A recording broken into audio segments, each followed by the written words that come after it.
কোচবিহারে ফের কাটমানির টাকা ফেরালেন তৃণমূল পঞ্চায়েত প্রধান। শীতলকুচিতে টাকা ফেরত দিলেন পঞ্চায়েত প্রধান অঞ্জলি বর্মন।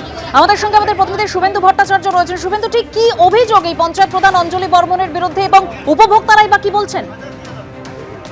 দেখো, পঞ্চায়েত প্রধান বড় কৈমারি গ্রাম পঞ্চায়েতের তৃণমূল কংগ্রেসের প্রধান এবং তার বিরুদ্ধে যেটা অভিযোগ যে আবাস যোজনার যে প্রথম দফায় 60,000 টাকা করে মানুষের অ্যাকাউন্টে ঢুকেছিল, সেখান থেকে কিন্তু তিনি কাটমানি নিয়েছেন। কারো কাছ থেকে 5,000, কারো কাছ থেকে 10,000 টাকা করে এই কাটমানি নিয়েছেন এবং এর আগে তার বাড়িতে সাধারণ মানুষ বিক্ষোভ দেখায় এবং বাধ্য হয়ে আজকে সেই সাধারণ মানুষের চাপে তিনি সেই কাটমানির টাকা ফেরত দেন। যদিও তিনি উপস্থিত ছিলেন না সেই সময়, তার ছেলে সেই টাকা ফেরত দেন। প্রায় যেটা জানা যাচ্ছে 70 জন উপভোক্তার প্রায় 4 লক্ষ টাকা ফেরত দেওয়া হয়েছে এবং উপভোক্তাদের যেটা অভিযোগ যে তাদের কাছ থেকে এই টাকা নেওয়া হয়েছিল ভয় দেখিয়ে এবং পরবর্তী যে ইনস্টলমেন্ট, সেই ইনস্টলমেন্টের টাকা পাওয়া যাবে না এই কাটমানি না দিলে, এমনটা ভয় দেখানো হয়েছিল এবং তারপরেই বিভিন্ন লোকের কাছ থেকে 5 থেকে 10,000 টাকা তারা তুলেছিল এবং যদিও পুরো টাকা এখনো ফেরত দেওয়া হয়নি, অনেকেই আরো টাকা পাবেন এমনটাই কিন্তু জানা যাচ্ছে। তো সব মিলিয়ে এই ঘটনাকে কেন্দ্র করে আজকে এই চাঞ্চল্য ছড়িয়েছে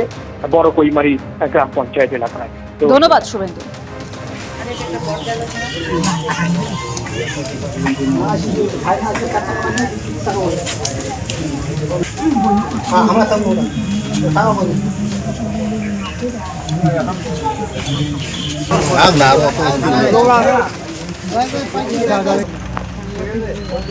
Hey, papi.